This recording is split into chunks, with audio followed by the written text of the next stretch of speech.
In the opening scene, the film depicts the events of the war between China and Japan, in which the Imperial Japanese Army has invaded Shanghai. A team of Chinese soldiers is sent to defend their homeland, so they embark on a long journey towards the battlefield. Upon reaching the city of Dachang, they find the place completely destroyed, with no traces of their fallen comrades. During an exploration of the area, a scout named Duan Wu witnesses Japanese soldiers burning the bodies of Chinese soldiers in the distance. Unfortunately, he is spotted by the enemy, prompting them to give chase. While fleeing, the Japanese army stumbles upon the rest of the Chinese soldiers and quickly attacks them. Fortunately, Duan Wu manages to grab his younger brother, Xiao Hubei, and his uncle before hiding inside a collapsed building. As night falls, the surviving soldiers, as well as the deserters, quietly escape the war zone. They join a machine gun company that guides them to a hideout in Shanghai, which appears to be the last stronghold against the Japanese army. At first, the commander, Zhu Shengzhang,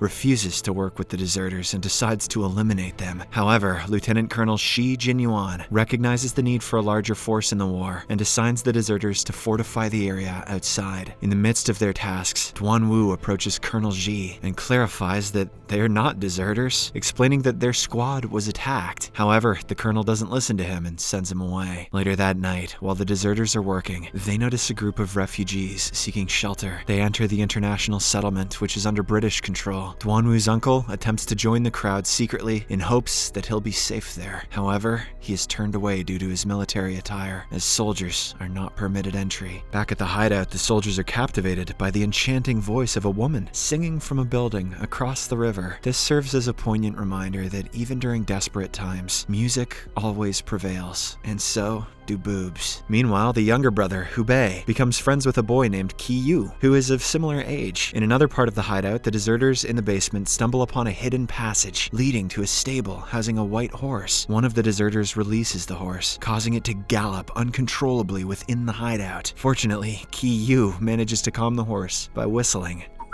Now come on now, girl. In the British concession area, the streets are filled with refugees seeking safety. A professor named Zhang surveys the city through binoculars and notices that the Japanese have occupied another building in Shanghai. He also observes the Japanese soldiers advancing towards the last remaining Shanghai hideout. A few moments later, they reach the place and discover that only a few deserters are present, leading them to believe that the Chinese soldiers have fled. However, this proves to be a trap, as the Chinese soldiers, who are hiding inside, swiftly launch a surprise attack. A fierce battle ensues, and several Japanese soldiers are killed on the spot. There are casualties on the Chinese side as well, but only a few. One of them is Duan Wu's uncle. Eventually, the enemies are overpowered and defeated due to the superior tactics of the Chinese. In the aftermath, Commander Zhu orders the deserters to scavenge and loot the bodies of the deceased Japanese soldiers. Shortly after, the deserters are ordered to eliminate the remaining Japanese survivors within the hideout. Old Abacus, one of the deserters, is armed with a gun and instructed to go first. He is initially hesitant, but Commander Zhu forces him to pull the trigger at gunpoint. After this, it is Duan Wu's turn, but he becomes visibly shaken. Zhu forces him in front of the captive soldier and urges him to shoot. When Duan Wu still hesitates, Colonel Shi reminds him that they had killed his uncle. Driven by revenge, Duan Wu finally takes down the soldier. Meanwhile, a Chinese journalist named Fang goes to the Japanese base and meets with Colonel Kono Isao, to whom he sells valuable information about the Chinese hideout. Upon receiving this information, Colonel Kono immediately initiates plans for a new attack. Later, the Japanese soldiers positioned outside the Chinese hideout attempt to get the attention of the Chinese soldiers within. They demand surrender, threatening to execute their captive team members if they don't comply. However, the Chinese soldiers instead open fire in their direction. In retaliation, the Japanese army hurls several gas bombs, forcing the Chinese soldiers to seek shelter. One generous soldier provides Duan Wu with a face mask, saving his life. Amidst the ensuing chaos, Duan Wu accidentally falls into an underground canal where he discovers a secret escape route outside the hideout. The leakage of the harmful gas from the hideout engulfs the surrounding area, triggering panic among the people in the settlement. They frantically flee for their lives. Later that night, 3 Chinese students attempt to sneak from the British concession area to the other side as they want to fight. They make their escape through the gate, but sadly, they are apprehended defended by British soldiers. Meanwhile, some people from the international press on the second floor of a nearby building capture footage of the Shanghai hideout. At the hideout, Duanwu makes an honest plea to his superiors, explaining that he and his brother are mere farmers and should be allowed to leave. Unfortunately, he is once again ignored. Determined to explore potential escape routes, Duanwu then returns to the underground canal. During his exploration, he is spotted by Old Abacus and another deserter, who joins him in his quest. As they move ahead, they surprisingly spot a group of Japanese soldiers stealthily entering the hideout through the same canal. Trapped with no immediate means of escape, the trio submerges themselves underwater. Unfortunately, one of them cannot hold his breath for long, and he passes away. Once the Japanese soldiers pass, Duanwu and Old Abacus cautiously emerge, but are spotted by civilians who promptly make noise, alerting the British army. Thinking quickly, Duanwu claims that they're not attempting to escape, but instead came out to alert everyone. The Japanese soldiers have infiltrated the area. This causes chaos, prompting the Chinese soldiers to quickly awaken and defend themselves. They manage to successfully repel the Japanese soldiers and retain their hideout. Following these events, Duanwu and Old Abacus are reprimanded by Colonel Shi, who seems to suspect their true intentions. As a result of this, they are assigned a punishment and sent to reinforce the frontline defenses. Meanwhile, the three students who previously failed to enter the hideout make a second attempt and manage to gain entry this time. The next day, journalist Fang engages in conversation with high-ranking British officials, disclosing that Japan intends to seize the last remaining hideout in 3 hours. Fang gets paid in exchange for the news, and the officials ask how much he would like to bet on it. However,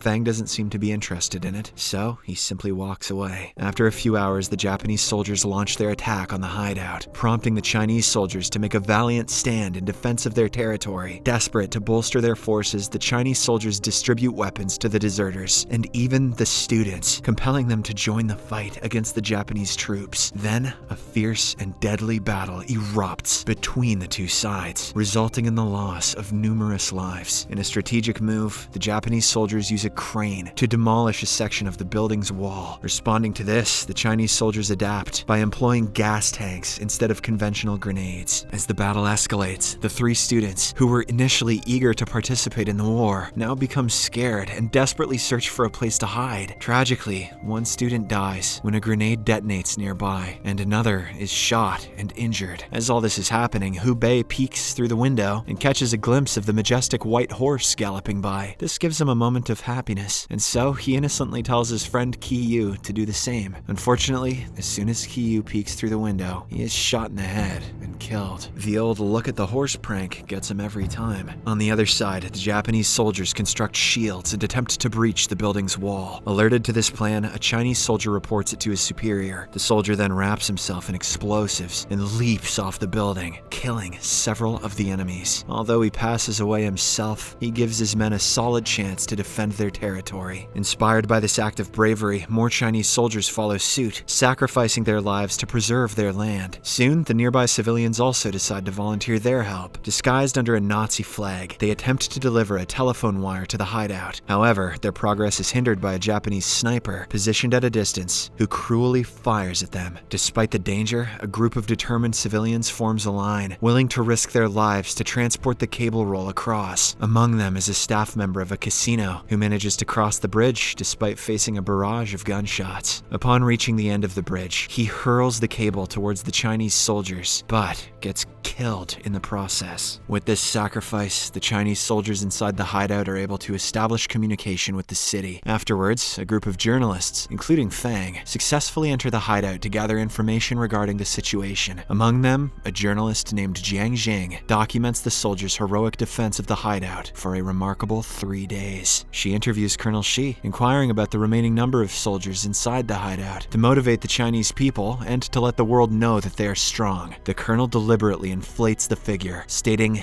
800 instead of the actual count of 420. 420 would have been a lot cooler. Meanwhile, Old Abacus seizes an opportunity to steal Fang's coat, intending to escape from the hideout. However, he is apprehended by Duanwu. When he is held at gunpoint, Old Abacus pleads for his release, confessing his fear of death and his longing to see his wife. Moved by his desperate pleas, Duanwu is overcome with compassion and ultimately allows Old Abacus to go free. Calculated. Outside, the civilians start a donation program to provide support for the soldiers inside the hideout. hideout. Collected supplies are slung towards the soldiers through the building's windows. The owner of the casino donates a flag, and a young girl named Hui Min bravely swims across the river to personally deliver it. Witnessing her courageous act, Duanwu assists her in entering through the window. However, a bullet grazes Duanwu's neck, inflicting a minor injury. During the same night, Colonel Shi announces that the Generalissimo has ordered them to defend the hideout for an additional 2 days, aiming to garner global attention. This means that they shouldn't raise the donated flag, as doing so would provoke the enemy and invite a more ferocious attack. However, this doesn't sit well with the soldiers, as they claim that they are fighting for their motherland, not to impress others. So, they decide to raise the flag and show the enemies that they're still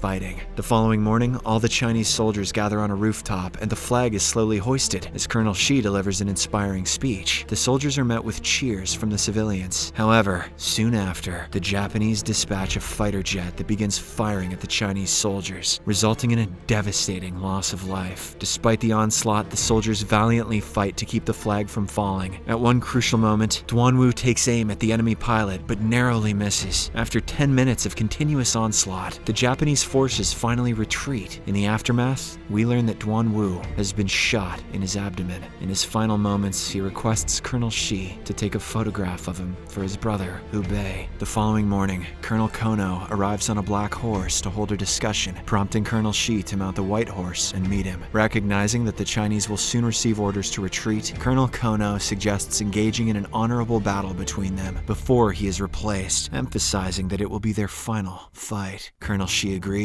and returns to prepare his soldiers for the impending showdown. Later that day, the commissioner arrives at the hideout and issues an order to surrender the last standing stronghold to the British. Colonel Shi adamantly refuses, but the commissioner argues that with no external assistance and a seemingly lost cause, it is inevitable. Convinced by the commissioner's reasoning, Colonel Shi reluctantly agrees to prioritize the lives of the remaining soldiers, and they begin preparations for retreat. In order to provide a diversion and buy time for the others to escape, a group of soldiers, including Hubei, selflessly decide to remain behind and distract the Japanese forces. As night falls, the searchlights are turned off to facilitate the soldiers' retreat. Then, the Chinese soldiers are instructed to form groups of 20 and cross the bridge, increasing their chances of survival. Meanwhile, a crowd of civilians gathers on the opposite side, observing the soldiers' perilous crossing. The situation intensifies as the Japanese activate their own searchlights and unleash flames to make it easier to target the soldiers on the bridge. Despite the daunting circumstances, the Chinese soldiers bravely begin their crossing while the Japanese open fire. This causes several Chinese soldiers to get shot one after another. Witnessing the tragic scene unfold, the civilians on the other side decide to assist the Chinese soldiers. They prepare medicine and even engage the enemy from their balconies, firing shots in support. Tragically, the majority of the Chinese soldiers are killed on the bridge. Colonel Shi, also sustaining a gunshot wound, remains on the side of the bridge, overwhelmed with grief as he realizes he cannot save everyone. The movie concludes with civilians extending their hands from behind barricades, helplessly witnessing the merciless shooting